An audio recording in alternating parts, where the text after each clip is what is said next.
महला पहला उद्दो सा है क्या निशानी, टोट न आवे अन्नी।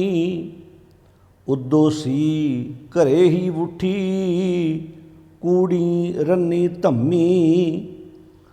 सत्ती रन्नी घरे स्यापा, रोवन कूड़ी कमी। जो लेवै सो देवै नाही, खट्टे दम सहमी।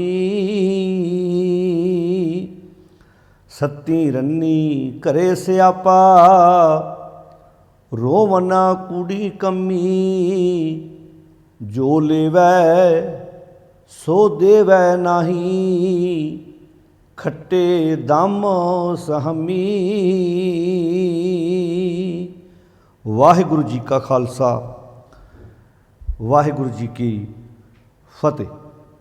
गुरु प्यारी साध संगत जी, उस श्लोक वारां ते वधीक बाणी दी जो लड़ीवार आपां विचार आरंभ की है, तो इस लड़ी के तहत अज आपां 29 नंबर श्लोक का पाठ सरवण किया है। ये पावन श्लोक धन गुरु ग्रंथ साहिब जी के पावन अंक 1412 के उपर शोभायमान है। गुरु नानक साहिब सच्चे पातशाह महाराज जी इस पावन श्लोक द्वारा मनुख के जीवन में आई हुई उदासी, ढैंदी कला, उहदे कारणों तो सानू जाणू करा रहे हैं। अज दुनिया का हर मनुख उस उदासी तो बाहर निकलना चाहता है, आत्मक सुख चाहता है, मन का टिका चाहता है, मन की शांति चाहता है। जिथे भी रहे वो कलेश तो बचना चाहता है। दूजी गल, दुनिया का मनुख सुख की प्राप्ति करने वास्ते हर वो यतन करता है। तो इंज भी कह लीए कि दुनिया का हर मनुख सुख वास्ते उद्यम करता है। कोई भी मनुख चाह के टीचा मिथ के वो काम नहीं करता कि ये मैनू दुख की प्राप्ति होवे। काम हर कोई मनुख सुख वास्ते करता, जिहदा जिक्र सतगुरु जी ने बाणी विच कीता है। जतन बहुत सुख के किए, दुख को कियो ना कोई। जिन्हें भी जतन किए सुख लई किए, दुख लई कोई जतन नहीं किया। भी मैनू जिवें सुख वास्ते बंदा जतन करता है, खेती करता है, दुकान पाउंदा है, फैक्ट्री च काम करता है, कारखाना अपना खोलता है, कोई दुनियावी बिजनस व्यापार करता है, देश तो विदेश जाता है, घर छड्डदा है। पुछ के वेखो भी ये सारा तेरा मेन टीचा की है, तो बंदे का एको जवाब होएगा कि मैं अपने परिवार नूं सुख सहूलत दे सकां, जिहदा जिक्र सतगुर ने बाणी विच अनेकां थावां ते कीता है। किसानी दियां उदाहरणां दे दे के समझाउण दा यतन कीता है। करसानी करसान करे, लोचै जियो लाए, हल जोतै उद्यम करे, काहदे लई मेरा पुੱਤ धी खाए। कि मैं मेहनत करदा, अद्धी अद्धी रात उठ के खेतां विच काम करदा है, इक्को तमन्ना है कि उहदे बच्चे, उहदा परिवार सुख दा जीवन जीव सकण। उद्यम जिंदगी में चाहिदा है। उद्यम तो बिना जिंदगी व्यर्थ है। भावें तुसीं पढ़ना ही है, बच्चे भी तुसीं वेखो उद्यमकारी, जिहड़े उद्यम करन वाले बच्चे हुंदे ने, वो बहुत टाइम नाल उठते हैं, स्टडी करते हैं, पढ़ते हैं, मेहनत करते हैं। तो जिहड़ा बच्चों ने कुछ करना नहीं हुंदा, उन्हां दे नेड़े तेड़े भी उद्यम नहीं हुंदा। हर काम विच तुहानूं उद्यम चाहिदा। तुसीं कोई गेम खेडनी है, उहदे विच भी उद्यम होएगा, तो तुसीं 2-4 घंटे उस गेम की प्रैक्टिस वास्ते रोज़ कढोगे। जे तुसीं कुछ पढ़ना चाहुंदे हो तो पढ़ाई लई टाइम कढना पवेगा। खेतीबाड़ी करनी है, उहदे वास्ते भी उद्यम चाहिदा। कोई नौकरी पेशा करना, उहदे लई भी उद्यम चाहिदा। पातशाह जी इत्थे बहुत प्यारा बचन करदे ने, कहंदे उद्दो सा है क्या निशानी। जिवें कुछ निशानियां हुंदियां ने, बुखार चढ़न वाला होवे, उहदी निशानी की हुंदी है भी मनुख दा बदन दर्द करदा है, उठिया नहीं जा रहा, खाण पीण की हर वस्तु बेसवादी लगती है, गर्मी विच भी ठंड का एहसास होंदा है मनुख नूं। निशानियां ने। सर्दी आउण वाली होवे, ठंडियां हवावां चलदियां ने, गर्मी आउण वाली होवे, तत्ती लो चलदी हवा वगदी है, पसीना आउंदा है, ये निशानियां ने। घर तुहाडे कोई फंक्शन होवे, विआह शादी होवे, खुशी का होवे, तुहाडी घर की सजावट दसदी है, निशानियां ने। किते लीडर ने आना होवे, थां थां ते पुलिस खलोती हुंदी है, गली विच रोड ते कली पई हुंदी है, सजावटां कीतियां हुंदियां ने, उत्थों दी डेकोरेशन दसदी है इत्थे कोई आ रहा है भाई, इत्थे कोई लीडर आउणा है। जे बाकी सारियां कामां दीयां कोई निशानियां ने ते उद्यम दी की निशानी है? सतगुर ने बहुत प्यारे शब्दों में इस चीज़ की व्याख्या की है। उद्दो साह है क्या निशानी, उद्यम की की निशानी है? कहते तोट ना आवे अन्नी, अन्न धन की तोट घर में नहीं रहेगी जे तुहाडे जीवन च उद्यम होएगा। हुण दुनियावी एग्जाम्पल है, ध्यान ना सुनियो। हुण एक बंदे दे कोल 30 किले पैली अपनी है, पर उद्यम है नहीं। 30 एकड़ जमीन हैगी पर उद्यम ना की कोई चीज़ नहीं है, बस जिन्नी क हैगी ठीक है। पर एक बंदे कोल पैली 2-4 किले ही है, 2-4 किले अपने लिए, 7-8 किले ठेके ते लई, अन्न धन की कोई तोट नहीं। कई वेखी जा ना अपने इर्द गिर्द, कईयां दी 40-40, 50-50 किले जमीन हुंदी है ते तां वी करजाई, तो कईयां दी 2-2, 4-4 किले जमीन हुंदी, बहुत वधिया अपना परिवार का गुजारा करे, क्योंकि उन्होंने अपने खर्चिਆਂ ਨੂੰ बड़ा सीमित रखिया। जिन्हों आप पंजाबी च कहते भी चादर वेख के पैर पसारे। बाजार चीज़ लैन जाना तो भी जी वेखण तो तुसीं बाजार विचों लंघो तो हर चीज़ खरीदण नूं जी करदा बंदे दा, एक वड्डों तुर पो तुसीं एक बन्निओ। हाँ, कोई भी इदां दी शॉप नहीं जिहड़ी बंदा चाहुंदा इहदे विच मैं प्रवेश ना करा। हर वस्तु चंगी लगती है, महंगी तो महंगी गड्डी चंगी लगती है, पर पिछे जेब भी दे नाल साथ देनी चाहिए ने, बंदे कोल उन्ने पैसे हैगे ने। हुण कई बंदियां ने बहुत सोहणे तरीके नाल थोड़े इनकम दे विच भी अपने परिवार नूं बड़े सोहणे तरीके नाल चलाया हुंदा, ते कईयां कोल सब कुछ होण तो बाद 30-30, 40-40, 50-50 किले जमीनां ने, तो फिर भी तुसीं वेखो भी बुरा हाल आ। क्योंकि उन्हां नूं जमीन जायदाद होनी अलग चीज़ है, पर जिंदगी च उद्यम होना अलग चीज़ है। कईयां ने 2-4 मझां रख के भी अपना सोहना गुजारा, उसका दुध बेच के अपने बच्चे पालते हैं, अपने परिवार का खर्चा वधिया चल रहा है। हुण इत्थे सतगुरु जी कहते उद्दो साह है क्या निशानी, उद्यम की की निशानी है? कहते तोट ना आवे अन्नी, अन्न धन की तोट उस घर में नहीं आएगी जिथे उद्यम होएगा। हुण इस नुकते नूं तुसीं जिथे मर्जी ला लो, भावें वो खेती करने वाला परिवार उद्यमी है, भावें कोई कारखाने वाला उद्यमी है, भावें कोई भी आप वेखते हैं दूजियां स्टेटां चों आए, भावें वो उन्होंने तो नफरत नहीं कर सकते, अपनी मेहनत करके खा रहे हैं अगले।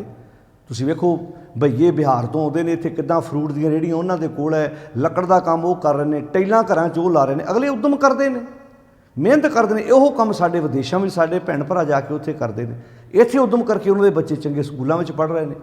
असीं इत्थे लुधियाने देखते हैं चंगे चंगे अगलियां ने अपने प्लाट खरीदे हुए हैं, चंगे चंगे थां ते महंगियां थावां ते जिथे महंगियां कलोनियां ने उत्थे अगलियां ने अपने घर खरीदे हुए हैं उत्थे। तो गल काहदी अगलियां दी अपनी उद्यम है, अपनी मेहनत करते अगले। तुसीं एक बाजार भी चले जाओ, तुहानूं एक वड्डिओ रेहड़ियां तुहानूं फ्रूटां वालियां उन्हां दियां नज़र आउणगियां, हर काम अगलियां ने अपना सांभिया होया। तो गल फिर उत्थे आउंदी उद्यम, जदों असीं आप मेहनत नहीं करनी, हाथ ते हाथ धर के बैठ जाना तो असीं अगे नहीं वध सकदे। काम सीखना चाहिए, काम करना चाहिए, जिन्ना तुसीं कर सकते हो, जिन्नी तुसीं अपने कोल समर्थ होण। ते शब्द वरतिया तोट ना आवे अन्नी, अन्न धन की उस जीवन च उस परिवार च कोई घाट नहीं रहेगी जिथे उद्यम होएगा। हुण अगला सवाल खड़ा हो गया कि जे अन्न धन की तोट नहीं है तो फिर उदासी घर में क्यों है? ये तो मतलब उदासी होनी अलग चीज़ है, अन्न धन की। हुण कईयां घरां च अन्न धन आ गया, सब कुछ आ गया, उद्यम अन्न धन कमाउण लई उद्यम तो है, सब कुछ है, घर च खाण लई पकवान वाधू है, गड्डियां वाधू ने, पैसे का कोई पता नहीं, पर जरूरी नहीं सब कुछ होने तो बाद तुहाडे घर च उदासी जिहड़ी है वो ना होवे, हौसला उदासी फिर भी होवे। हुण कई परिवार वेखी जिन्हां कोल सब कुछ है, घरां च सब कुछ है, पैसा भी है, गड्डियां भी ने, किसी चीज़ की चिंता नहीं, उद्यम है, पर इस शब्द वरत्या उद्दोसी घरे ही उठी। उदासी घर में क्यों है? फिर जिथे इन्ना वधिया उद्यम आ गया, अन्न धन की कोई तोड़ नहीं, उदासी तो होनी नहीं चाहिए। उदासी समझते हो? डिप्रैशन, चिंतावां, कांटो कलेश, जिन्होंने आप कहते 24 घंटे अंदर कलेश चली जा रहा है, संतुष्ट नहीं है जीवन तो, संतुष्टि वो नहीं है जीवन में। क्यों?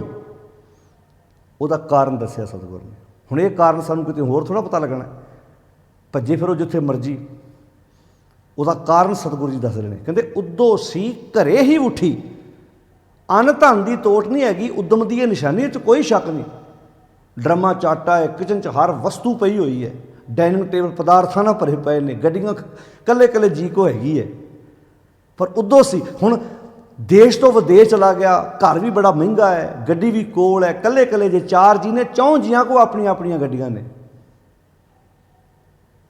ਪਰ ਉਦਾਸੀ ਘਰ ਵਿੱਚ ਕਿਉਂ ਹੈ? ਚਿਹਰੇ ਕਿਉਂ ਲਮਕੇ ਹੋਏ ਨੇ? ਡਿਪਰੈਸ਼ਨ ਦੇ ਕਿਉਂ ਸ਼ਿਕਾਰ ਆ? ਹੁਣ ਮਹਾਰਾਜ ਕਹਿੰਦੇ ਉਹਦਾ ਕਾਰਨ ਆ ਹੈ, ਉਦੋਂ ਸੀ ਘਰੇ ਹੀ ਉੱਠੀ ਕੂੜੀ ਰੰਨੀ ਧੰਮੀ। ਆਹ ਹੈ ਮੇਨ ਕਾਰਨ।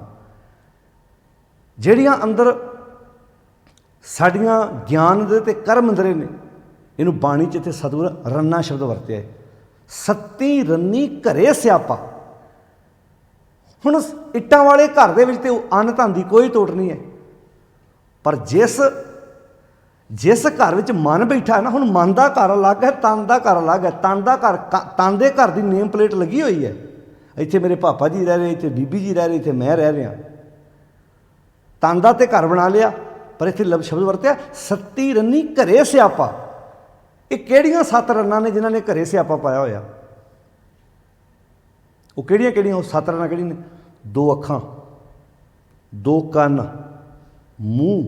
ਹੁਣ ਇਹ ਸ਼ਬਦ ਕਿਹੜੇ ਪਿਆਰੇ ਵਰਤੇ ਨੇ ਜਦੋਂ ਆਪਾਂ ਵੇਖਦੇ ਹਾਂ। 1 ਨੱਕ ਅਤੇ 1 ਜਨਨ ਇੰਦਰੀ, ਇਹ 7 ਨੇ।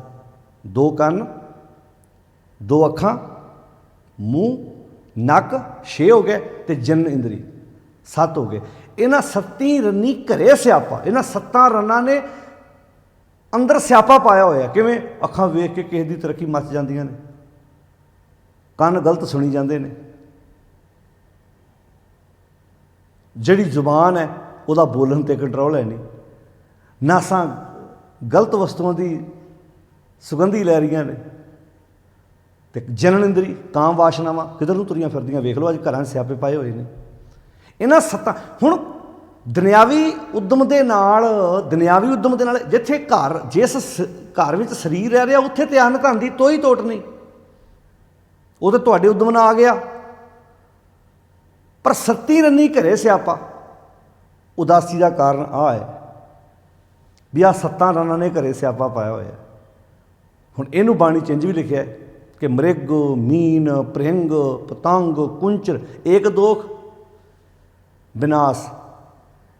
ਇਹਨਾਂ 5 ਨੂੰ ਭਗਤ ਰਵਿਦਾਸ ਜੀ ਕਹਿੰਦੇ ਇੱਕ ਇੱਕ ਰੋਗ ਲੱਗਾ ਹੋਇਆ। ਮ੍ਰਿਗ ਨੂੰ ਸੁਣਨ ਦਾ, ਮ੍ਰਿਗ ਮੀਨ ਮੱਛੀ ਨੂੰ ਜ਼ੁਬਾਨ ਦਾ ਚਸਕਾ, ਮ੍ਰਿਗ ਮੀਨ ਭ੍ਰਿੰਗ ਪਤੰਗ ਪਤੰਗੇ ਨੂੰ ਵੇਖਣ ਦਾ, ਮ੍ਰਿਗ ਮੀਨ ਭ੍ਰਿੰਗ ਪਤੰਗ, ਕੁੰਚਰ ਮੀਨ ਹਾਥੀ, ਹਾਥੀ ਨੂੰ ਕਾਮ ਵਾਸ਼ਨਾ। ਮ੍ਰਿਗ ਉਹਨੂੰ ਕੰਨਾਂ ਦਾ ਸੁਣਦਾ, ਮ੍ਰਿਗ ਨੂੰ ਸੁਣਨ ਦਾ ਚਸਕਾ, ਕੰਢੇੜੇ ਦਾ ਨਾਦ ਵੱਜਦਾ ਅਤੇ ਉਧਰ ਨੂੰ ਭੱਜਿਆ ਜਾਂਦਾ, ਫਸ ਜਾਂਦਾ। ਮ੍ਰਿਗ ਮੀਨ ਮੱਛੀ ਜ਼ੁਬਾਨ ਦਾ ਚਸਕਾ, ਪਤੰਗ ਪਤੰਗੇ ਨੂੰ ਵੇਖਣ ਦਾ, ਮ੍ਰਿਗ ਮੀਨ ਭ੍ਰਿੰਗ ਭੌਰਾ ਭੌਰੇ ਨੂੰ ਸੁੰਘਣ ਦਾ, ਪਤੰਗੇ ਨੂੰ ਵੇਖਣ ਦਾ, ਕੁੰਚਰ ਹਾਥੀ ਨੂੰ ਕਾਮ ਵਾਸ਼ਨਾ ਦਾ, ਏਕ ਦੋਖ ਵਿਨਾਸ਼। ਭਗਤ ਰਵਿਦਾਸ ਜੀ ਕਹਿੰਦੇ ਇਹਨਾਂ ਨੂੰ ਇੱਕ ਇੱਕ ਐਬ ਹੈ। ਦੋਖ ਮੀਨ ਇੱਕ ਇੱਕ ਐਬ ਹੈ, ਅਤੇ ਇਹਨਾਂ ਦੀ ਹਾਲਤ ਵੇਖੋ। ਮੱਛੀ ਨੂੰ ਐਡੇ ਵੱਡੇ ਸਮੁੰਦਰ 'ਚੋਂ ਬਾਹਰ ਕੌਣ ਕੱਢ ਸਕਦਾ ਸੀ? ਕਿਸੇ ਦੁਕਾਨ ਵਾਲੇ ਕੋਈ ਐਡੀ ਕਲਾ ਹੈਗੀ ਸੀ ਵੀ ਉਹ ਜਾ ਕੇ ਜੇ ਉਹ 'ਚ ਚਸਕਾ ਨਾ ਹੁੰਦਾ ਕਿੱਦਾਂ ਫੜਦਾ ਉਹਨੂੰ? ਕਿਉਂਕਿ ਉਹ ਤਾਂ ਦਰਿਆ 'ਚ ਵੀ ਨਹੀਂ ਗਿਆ। ਮੱਛੀ ਫੜਨ ਵਾਲਾ ਕਈ ਵਾਰੀ ਆਪਣੇ ਹੱਥ ਨੂੰ ਪਾਣੀ ਵੀ ਨਹੀਂ ਲੱਗਣ ਦਿੰਦਾ, ਪਰ ਅਗਲਾ ਕੁੰਡੀ ਸੁੱਟਦਾ, ਉਹਨੂੰ ਪਤਾ ਨਹੀਂ ਬਾਹਰ ਆ ਜਾਣਾ ਆਪੇ। ਆ ਜਿਹੜੇ ਫਸਾਉਣ ਵਾਲੇ ਕਈ ਵਾਰੀ ਜਿਹਨੂੰ ਫਸਾਉਣਾ ਹੁੰਦਾ ਉਹਦੇ ਕੋਲ ਵੀ ਨਹੀਂ ਜਾਂਦੇ। ਜਿਹੜੇ ਬੰਦੇ ਕਿਸੇ ਨੂੰ ਫਸਾਉਂਦੇ ਆ ਉਹਦੇ ਕੋਲ ਵੀ ਨਹੀਂ ਹੈਗੇ, ਉਹ ਫਸਦੇ ਕਿੱਦਾਂ ਭਲਾ? ਅਸੀਂ ਤਾਂ ਦੂਰੋਂ ਵੀਡੀਓ ਬਣਾ ਲੈਂਦੇ ਅਗਲੇ, ਉਹਦੇ ਤੋਂ ਕੋਲ ਵੀ ਨਹੀਂ ਗਏ। ਮੱਛੀ ਜਿਹੜੀ ਹੈ ਉਹਨੂੰ ਜ਼ੁਬਾਨ ਦਾ ਚਸਕਾ, ਭਲਾ ਮੱਛੀ ਫੜਨ ਵਾਲਾ ਸਮੁੰਦਰ ਦੇ ਵਿੱਚ ਜਾ ਕੇ ਵੜਿਆ, ਕੁੰਡੀ ਬਾਹਰ ਲਾ ਕੇ ਆਪ ਬਾਹਰ ਬੈਠਾ, ਮਸਤ 'ਚ ਬੈਠਾ, ਕਹਿੰਦਾ ਆਪੇ ਕੁੰਡੀ ਫਸ ਜਾਣੀ, ਚਿੰਤਾ ਨਾ ਕਰੋ। ਜਦੋਂ ਇਹਨੇ ਬੋਟੀ ਨੂੰ ਮੂੰਹ 'ਚ ਪਾਉਣਾ, ਥੱਲੇ ਇਹਨੇ ਵੇਖਣਾ ਨਹੀਂ ਵੀ ਕੁੰਡੀ 'ਚ ਉਹ ਹਿੱਲਣਾ, ਤਾਂ ਉਹਨੇ ਖਿੱਚ ਕੇ ਬਾਹਰ ਕੀਤੇ ਕਾਰਨ ਪਕੜੀ। ਕਿਹੜੇ ਕਿਹੜੇ ਵੱਡੇ ਵੱਡੇ ਅਫਸਰ 20-20, 25-25, 30-30 ਸਾਲਾਂ ਦੀਆਂ ਨੌਕਰੀਆਂ ਇੱਕ ਨਿੱਘੀ ਜਿਹੀ ਗੱਲ 'ਤੇ ਆਪਣੇ ਆਪ ਨੂੰ ਆਪਣਾ ਕੈਰੀਅਰ ਸਾਰਾ ਤਬਾਹ ਕਰਕੇ ਬਹਿ ਗਏ। ਇੱਕ ਬੰਨੇ ਲੋਕ ਨੌਕਰੀਆਂ ਲੱਭਦੇ ਪਏ ਨੇ ਲੈਣਾ 'ਚ ਲੱਗ ਕੇ, ਉਹ ਆਪਣਾ ਇਹ ਪੀਕ 'ਤੇ ਗਿਆ, ਉੱਤੇ ਗਿਆ ਹੋਇਆ ਕੰਮ ਥੱਲੇ ਸੁੱਟ ਲਿਆ। ਹੁਣ ਇਹੋ ਜਿਹਾ ਬੰਦਾ ਆਣ ਕੇ ਕਿਸੇ ਗ੍ਰੰਥੀ ਪ੍ਰਜਾ ਨੂੰ ਪੁੱਛੇ, ਜੀ ਮੱਛੀ ਦੀ ਜੂਨ ਹੁੰਦੀ ਆ, ਵੀ ਤੂੰ ਮੱਛੀ ਦੀ ਜੂਨ 'ਤੇ ਭੋਗੀ ਆ। ਫਰਕ ਇਹ ਨਹੀਂ ਸੀ ਵੀ ਉਹ ਪਾਣੀ 'ਚ ਆ, ਤੂੰ ਆਫਿਸ ਵਿੱਚ ਬੈਠਾ। ਉਹ 'ਚ ਪਾਣੀ 'ਚ ਕਿਸੇ ਨੇ ਕੁੰਡੀ ਪਾਈ, ਤੇਰੇ ਆਫਿਸ ਵਿੱਚ ਕਿਸੇ ਨੇ ਕੁੰਡੀ ਪਾ ਕੇ ਤੈਨੂੰ ਭੇਜਤਾ ਕਿਸੇ ਨੂੰ, ਭਾਵੇਂ ਉਹ ਕਿਸੇ ਲੇਡੀ ਨੂੰ ਭੇਜਤਾ, ਭਾਵੇਂ ਉਹ ਕਿਸੇ ਰਿਸ਼ਵਤ ਦੇਣ ਵਾਲੇ ਨੂੰ ਭੇਜਤਾ। ਭੇਜਿਆ ਤੁਸੀਂ ਇਰਦ ਗਿਰਦ ਮਾਰੋ ਆਪਣੇ। ਇੱਦਾਂ ਹੀ ਬਾਂਦਰ ਫੜਿਆ ਜਾਂਦਾ। ਮਰਕਟ ਮੁਸ਼ਤੀਆਂ ਨਾਜ ਕੀ ਹੁਣ ਕਿਤੇ ਇਹ ਬਾਣੀ ਦੀਆਂ ਤੁਕਾਂ ਬਾਂਦਰਾਂ ਵਾਸਤੇ, ਕਿਤੇ ਮੱਛੀ ਵਾਸਤੇ, ਭੌਰਿਆਂ ਪਤੰਗਿਆਂ ਵਾਸਤੇ ਸਤਿਗੁਰੂ ਨੇ ਥੋੜ੍ਹਾ ਉਚਾਰਨ ਕੀਤੀਆਂ ਨੇ। ਇਹ ਤੇ ਜਿਹੜੀਆਂ ਅਸੀਂ ਹਰਕਤਾਂ ਜੂਨਾਂ ਭੋਗ ਰਹੇ ਹਾਂ ਉਹਨਾਂ ਦੀ ਗੱਲ ਸਤਿਗੁਰੂ ਜੀ ਸਾਡੇ ਸੁਭਾਅ ਵਿੱਚ ਕਰ ਰਹੇ ਨੇ ਵੀ ਆਹ ਹੈ ਤੇਰੀ ਉਦਾਸੀ ਦਾ ਮੇਨ ਕਾਰਨ। ਤੂੰ ਭੱਜਾ ਫਿਰਦਾ ਜੀ ਮੈਂ ਉੱਥੇ ਯਾਤਰਾ ਕਰਾਵਾਂ, ਜੀ ਮੈਂ ਉੱਥੇ ਤੀਰਥਾਂ 'ਤੇ ਨਹਾਵਾਂ, ਜੀ ਉੱਥੇ ਮੈਂ ਫਲਾਣੇ ਥਾਂ 'ਤੇ ਬਾਬਾ ਜੀ ਆਏ ਨੇ। ਅਤੇ ਜਿਹੜੇ ਬਾਬੇ ਕੋਲ ਜਾ ਰਿਹਾ ਉਹ ਇਸ ਰੋਗ ਦਾ ਸ਼ਿਕਾਰ ਨਹੀਂ ਹੈਗਾ। ਜਿਨ੍ਹਾਂ ਬਾਬਿਆਂ ਕੋਲ ਲੋਕ ਚੁੰਕੀਆਂ ਭਰਦੇ ਰਹੇ, ਕਿੰਨੇ ਬਾਬੇ ਜਿਹੜੇ ਇਹਨਾਂ ਕੰਮਾਂ 'ਚ ਹੀ ਫਸ ਗਏ।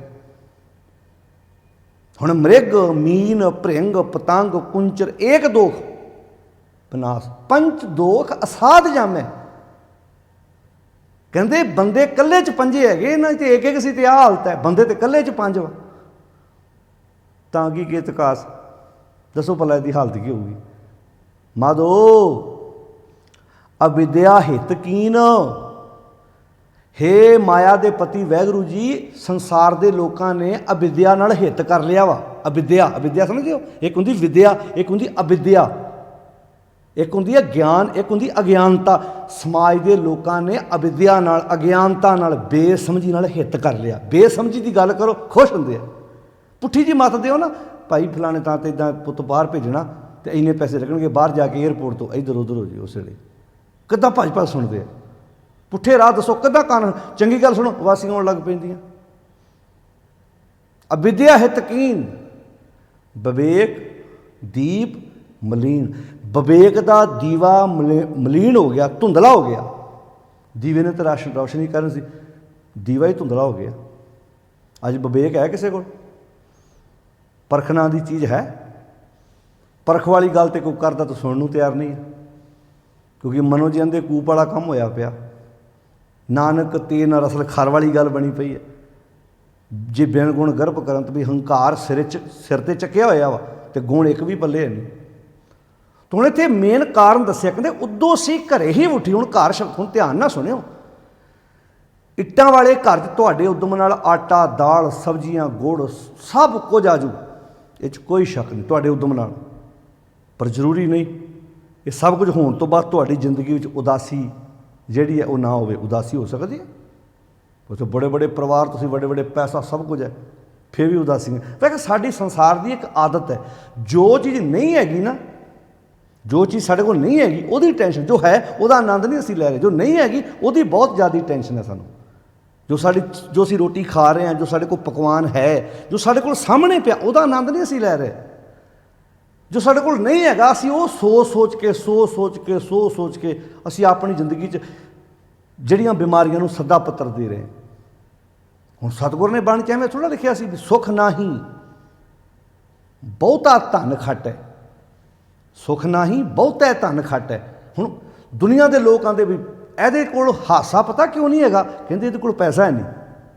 ਅੱਛਾ ਫਿਰ ਤਾਂ ਮਤਲਬ ਜਦੋਂ ਕੋਈ ਪੈਸਾ ਆ ਗਿਆ ਇਹ ਹੱਸਣਾ ਚਾਹੀਦਾ ਫਿਰ ਬੰਦਾ।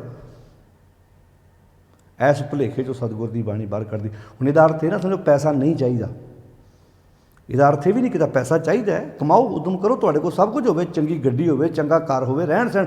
ਪਰ ਇਹ ਆਪਣੇ ਬ੍ਰੇਨ 'ਚੋਂ ਗੱਲ ਬਾਹਰ ਕੱਢ ਦਿਓ, ਸੁਰਤ ਵਿੱਚੋਂ ਗੱਲ ਬਾਹਰ ਕੱਢ ਦਿਓ ਵੀ ਜਿਹੜਾ ਤੁਹਾਡੇ ਕੋਲ ਅੱਜ ਹਾਸਾ ਹੈ ਤੁਸੀਂ ਕਹੋ ਜੀ ਇਹਦੇ ਨਾਲੋਂ ਜ਼ਿਆਦਾ ਹਾਸਾ ਆਜੂ ਪੈਸੇ ਨਾਲ, ਹੋ ਸਕਦਾ ਜਿਹੜਾ ਅੱਜ ਹਾਸਾ ਇਹ ਮੁੜ ਕੇ ਰਵੇ ਹੀ ਨਾ। ਇਹ ਵੀ ਚੇਤਾ ਨਾਲ ਰੱਖਿਓ। ਸੁੱਖ ਨਾਹੀਂ ਬਹੁਤਾ ਧਨ ਖੱਟ ਹੈ। ਕਹਿੰਦੇ ਸੁੱਖ, ਹੁਣ ਕਿਹੜਾ ਸੁੱਖ? ਹਾਂ ਸਰੀਰ ਨੂੰ ਠੰਡ ਲੱਗਦੀ ਆ, ਹੀਟਰ ਸਿਸਟਮ ਲੈਵੇਂਗਾ, ਹੀਟ ਸਿਸਟਮ ਤੇਰੇ ਰੂਮ 'ਚ ਲੱਗ ਜੂਗਾ ਵੀ ਤੈਨੂੰ ਸਰਦੀ ਨਾਲ ਲੱਗੇ, ਗਰਮੀ ਲੱਗਦੀ ਹੈ ਤੇ AC ਲੱਗ ਜੂਗਾ, ਇਹ ਸੁੱਖ ਆ ਜੂ ਤੇਰੇ ਕੋਲ। ਪਰ ਜ਼ਰੂਰੀ ਨਹੀਂ ਤੇਰੇ ਕੋਲ ਤੇਰੇ ਮਨ ਦਾ ਸੁੱਖ ਵੀ ਤੇਰੇ ਕੋਲ ਇਸ ਪੈਸੇ ਨਾਲ ਆ ਜੂਗਾ। ਉਹ ਉਦੋਂ ਸੀ ਘਰੇ ਹੀ ਉੱਠੀ ਰਹਿਣੀ, ਉਹਦੇ ਲਈ ਉਦੋਂ ਵੱਖਰਾ ਕਰਨਾ ਪੈਣਾ। ਉਹਦੇ ਲਈ ਤੈਨੂੰ ਇਹ ਜਿਹੜੀ 37 ਰਨੀ ਘਰੇ ਸਿਆਪਾ ਨਾ, ਇਹਨਾਂ ਨੂੰ ਸੁਰ ਵਿੱਚ ਕਰਨ ਵਾਸਤੇ ਇਹਨਾਂ ਦੀ ਖੁਰਾਕ ਬਦਲਣੀ ਪੈਣੀ ਹੈ। ਸੁੱਖ ਨਾਹੀਂ ਬਹੁਤਾ ਧਨ ਖੱਟ ਹੈ। ਬਹੁਤਾ ਧਨ ਖੱਟਣ ਨਾਲ ਆਤਮਿਕ ਸੁੱਖ ਨਹੀਂ, ਆਤਮਿਕ ਸੁੱਖ ਇੱਕ ਹੁੰਦਾ ਸਰੀਰ ਦਾ ਬਾਹਰਲਾ ਸੁੱਖ, ਇਹਦਾ ਆਤਮਿਕ ਸੁੱਖ। ਅੱਜ ਆਤਮਿਕ ਸੁੱਖ ਨਹੀਂ ਹੈ ਬੰਦੇ ਕੋਲ।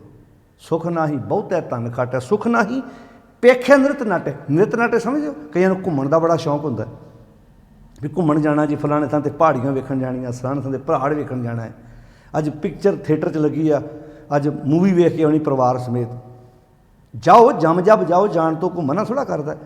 ਪਰ ਜੇ ਤਾਂ ਤੁਹਾਡੇ ਘਰ ਦਾ ਮਾਹੌਲ ਵਧੀਆ ਫਿਰ ਮੂਵੀ ਵੇਖਣ ਦਾ ਵੀ ਆਨੰਦ ਆਏਗਾ। ਹੁਣ ਬੰਦਾ ਘਰ 'ਚ ਲੜਾਈ ਕਲੇਸ਼, ਕਾਂਟੋ ਕਲੇਸ਼ ਹੈ, ਹੁਣ ਤੁਸੀਂ ਕਹੋ ਪਹਾੜ ਵੇਖ ਕੇ 10 ਮਿੰਟ ਹੱਸ ਆਈਏ, ਮੂਵੀ ਵੇਖ ਕੇ 10 ਮਿੰਟ ਖੁਸ਼ ਹੋ ਆਈਏ, ਪਰ ਇਹ ਚੇਤਾ ਭੁੱਲ ਗਏ ਵੀ ਮੂਵੀ ਤੇ 10 ਮਿੰਟ ਅਸੀਂ ਹੱਸ ਲੈਣਾ, ਵੇਖ ਲੈਣਾ, ਮੂਵੀ ਵੇਖਦਿਆਂ ਵੇਖਦਿਆਂ ਖੁਸ਼ੀ ਆ ਜੂ, ਪਰ ਆਉਣਾ ਤਾਂ ਫਿਰ ਘਰੇ ਹੀ ਆ। ਸੋਫਾ ਉਹੋ ਹੀ ਆ, ਕਿਚਨ ਉਹੋ ਹੀ ਆ, ਬੈੱਡ ਉਹੋ ਹੀ ਆ, ਵਾਸ਼ਰੂਮ ਉਹੋ ਹੀ ਆ, ਪਰਿਵਾਰ ਦੇ ਜੀ ਉਹੋ ਹੀ ਆ।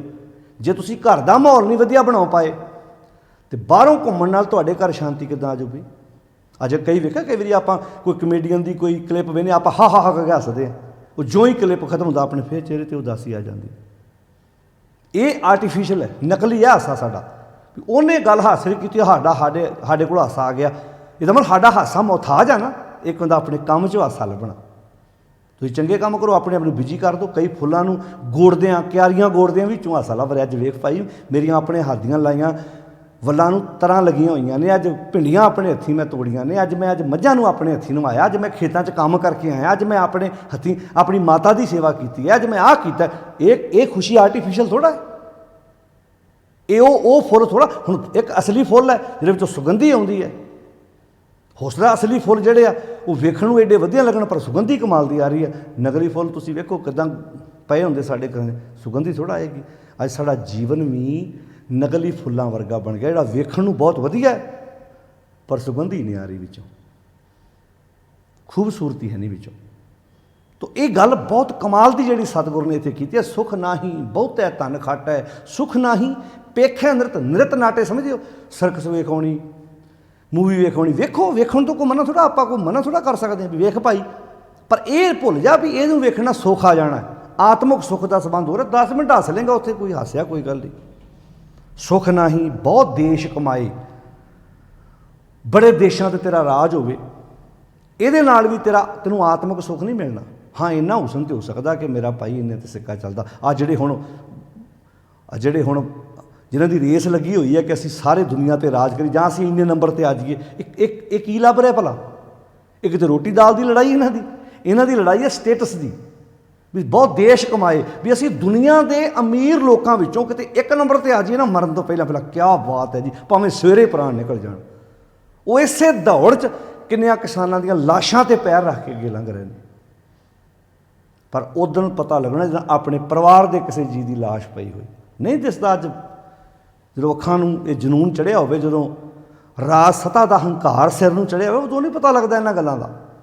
ਪਰ ਇਹ ਭੁੱਲ ਜਾਂਦੇ ਆ ਇੱਥੇ ਸਮੇਂ 'ਤੇ ਹਰ ਇੱਕ ਦਾ ਰਾਜ ਸਮਾਂ ਪਾ ਕੇ ਮੁੱਕਿਆ। ਇੱਕੋ ਹੀ ਆ, ਕੋ ਹਰ ਸਮਾਨ ਨਹੀਂ ਰਾਜਾ, ਇਹ ਭੂਪਤ ਸਭ ਦਿਵਸ ਚਾਰ ਕੇ ਝੂਠੇ ਕਰਤ ਦਵਾਜਾ। ਤੇ ਕਈ ਅੰਬਾਨੀ, ਕਈ ਅੰਦਾਨੀ, ਇਹੋ ਜਿਹੇ ਤਾਂ ਕਈ ਆਏ, ਇਹਨਾਂ ਦੇ ਲੱਕੜਦਾਦੇ ਪੜਦਾਦੇ ਇਹੋ ਜਿਹੇ, ਤੇ ਕਈ ਇਹ ਤਾਂ ਕੱਖ ਵੀ ਨਹੀਂ ਹੈ। ਇਹਨਾਂ ਤੋਂ ਵੀ ਤਗੜੇ ਆਏ, ਪਰ ਕਿੱਥੇ ਗਏ? ਸਮਾਂ ਪਾ ਕੇ ਜ਼ਮੀਨਾਂ ਜਾਇਦਾਦਾਂ ਉਹੀ ਨੇ, ਵਕਤ ਪਾ ਕੇ ਸਭ ਲੱਦ ਗਏ।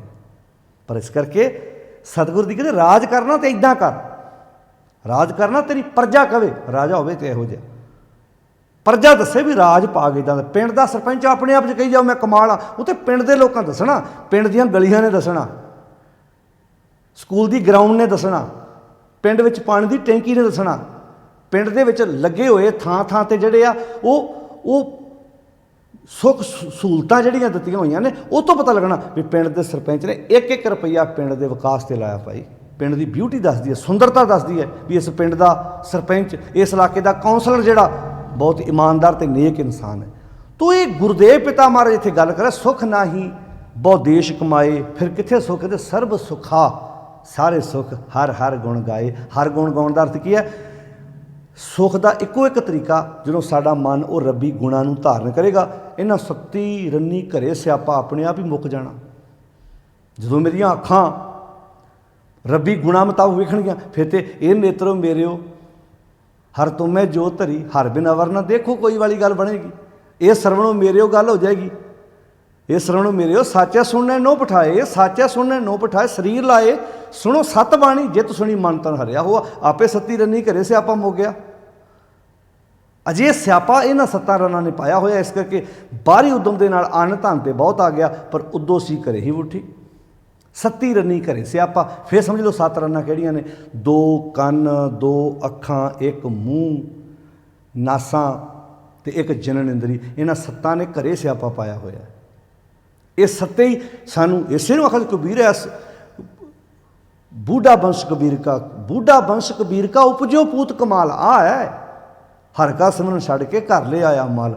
आ है कि बंसी डोबता, आ बंस डुबिया सी, बाहर की गल नहीं सी हो रही। तो बाबे कबीर का भी ये बंस नहीं सी डुबिया। एक एग्जाम्पल दी अपने आप से ला के समझाया सानू भी कमलिओ किते तुसीं अपना टब्बर डोब के तो नहीं बैठे। बूढ़ा वंश कबीर का उपजो पूत कमाल। एक कमाल का एक पुत्र पैदा होया मन, जिन्हें हर का सिमरन छड़ के घर ले आया माल। शरीर रूपी घर चा माल इकट्ठा किया तो उदों सी घरे ही उठी वाला काम हो गया। बाहरी तौर पर उदम नाल अन्न धन की तोड़ नहीं आएगी, पर उदों सी घरे ही उठी का कारण की आ, कूड़ी रन्नी धम्मी। ये साडे जिहड़े 7 दियां 7 रन्नां ने ये कूड़ियां कम्मां विच पईआं, धमच्चड़ मचिया पिया, अंदर लड़ाई पई हुई है। शेखा अंदरों जोर छड्ड, तूं जोर ते अंदर है, भाव कर चल गवाए। जिहड़ा अंदर झल उठदा ना, अंदर जिहड़ा कमल कुददा, इहनूं छड्ड दे। गुर के पै के ते निस्तरे भै विच निरभौ पाए। 37 रनी घरे सियापा, रोवण कूड़ी कम्मी। ये झूठिया कामां 'च पै के अज रो रही ने। अज अखां उदास ने, अज कन्न उदास ने, अज मत्था उदास है। तो पातशाह कहते जो लेवै, जो इन्हें ग्रहण किया, जो हुण इकट्ठा कर लिया ना इन्हां 7 रन्नां ने, जो इन्होंने ग्रहण कर लिया, सो देवे नहीं। हुण छड्डण नूं तैयार नहीं आ, त्यागण नूं तैयार नहीं आ। खट्टे दम सहामी, इस करके वो सहम टिकिया रहिंदा जीवन दे विच। हुण ये फैसला आपां करना कि आपां दुनियावी उद्यम दे नाल अन्न धन की तो तोड़ नहीं हैगी। जे चाहुंदे अपनी जिंदगी चों उदासी दूर करनी तो इन्हां 7 रन्नां नूं कंट्रोल करना पैना है। अज जिन्हां ने साडे शरीर रूपी घर दे विच धमच्चड़ मचाया होया, ते जे जो लेवै सो देवे नहीं, जो ग्रहण कर रहे हुण उहनूं छड्डण नूं तैयार नहीं। छड्डांगे तो जिंदगी तो सहम मुक सकदा, सहम मुक्केगा, जीवन सुखैला होएगा। ये सलोक गुरु नानक साहिब जी का जो आपां विचार साझे कीते ने 1412 अंक के उपर ये पावन सलोक है। साध संगत जी पढ़ो समझो तो एक गल क्लीयर होगी। बाहरी उद्यम के नाल अन्न धन बेअंत हो सकता है, कोई शक नहीं। गड्डियां मोटर कारां हर एक चीज़ आ जाएगियां, पर जरूरी नहीं तुहाडी जिंदगी विचों सहम भी मुक जाए, तुहाडी जिंदगी चों उदासी भी मुक जाए। मैं वड्डे वड्डे घरां विच जिथे 10-10 बैडरूमां का घर है, उत्थे भी लोगों को डिप्रैशन के शिकार होंदे वेखिआ, ते अपने घर दे पखे नाल रस्सा बन के फाह लेंदे वेखिआ। दा अर्थ यह सी भी दुनियावी धन पदार्थ ने तुहाडे अंदर की उदासी दूर नहीं की। आओ गुरु कोलों ये उपदेश लईए, तो जिथे भी रहिए, जिस माहौल में रहिए, थोड़े च रहिए, चंगे च रहिए, ज़्यादा च रहिए, देश रहिए विदेश रहिए, गुरु की विचार नाल जुड़ के घर सुख वसिया, बाहर सुख पाया वाला उपदेश जिंदगी में लैके आइए। सारिਆਂ ਦਾ ਧੰਨਵਾਦ जी। फतेह बुलाओ। वाहिगुरू जी का खालसा, वाहिगुरू जी की फतेह।